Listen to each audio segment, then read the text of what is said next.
अपनी आध्यात्मिक धरोहर को सहेजे तथा विज्ञान और तकनीक में सबसे आगे हो। ऐसे भारत का सपना देखने वाले स्वामी विवेकानंद का दृष्टिकोण आध्यात्मिक एवं वैज्ञानिक सोच का अद्भुत संगम है। अभिनंदन श्री विवेकी निर्णायक मंडल, ज्ञान के असीम भंडार शिक्षकगण व यहाँ उपस्थित अन्य श्रोतागण। आज मैं वही स्वामी जी के सपनों के भारत की तुलना में आज का भारत कहाँ है, इस विषय पर अपने विचार प्रस्तुत करें। स्वामी विवेकानंद के अनुसार भारतीय सभ्यता की आत्मा आध्यात्मिकता है और भारत को अपनी इस गौरवशाली व समृद्धिपूर्ण विरासत पर गर्व करना चाहिए। परंतु आज का भारत पाश्चात्य भौतिकवादी सभ्यता के वशीभूत होकर राष्ट्र में उद्दंड तोड़ रहा है। शिक्षा के विषय में उनका मानना था कि भारतीय परंपरा में शिक्षा केवल रोटी कमाने का साधन नहीं, न ही ये नागरिकों को शिक्षित या पोषित करने का साधन है।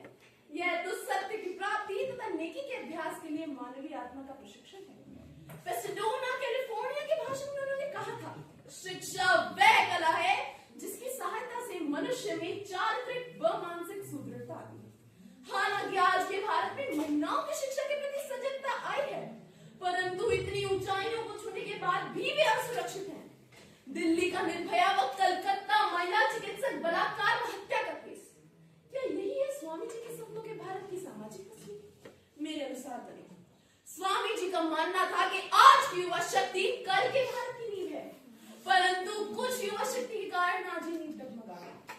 बेशक यह नींव डगमगा रही है, परंतु यह युवा शक्ति ही है जो फिर भारत का जिसमें भारत की आबादी का 35% से भी ज्यादा का योगदान है। और ये स्वामी जी के सपनों का भारत कैसा हो, इस पर कार्य भी कर रही है।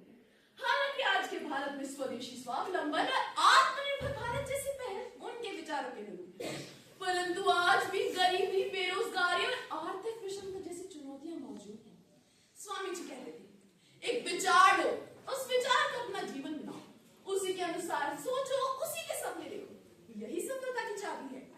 स्वामी जी का कथन वसुधैव कुटुंबकम, यानी पूरा विश्व मेरा परिवार है। परंतु विश्व तो छोड़ो, आज तो एक परिवार ही नहीं, आज माता पिता ही बच्चों के ऊपर बोझ बन गए हैं।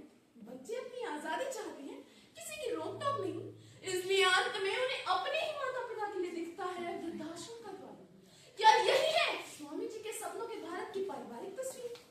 स्वामी विवेकानंद महान वक्ता, ओजस्वी कवि, युवा संरक्षक और दूरदर्शी। यदि हम उनके सपनों के भारत को स्थापित कर सके तो यही उनके लिए वास्तविक मायनों में सच्ची श्रद्धांजलि हो। अंत में अपनी वाणी को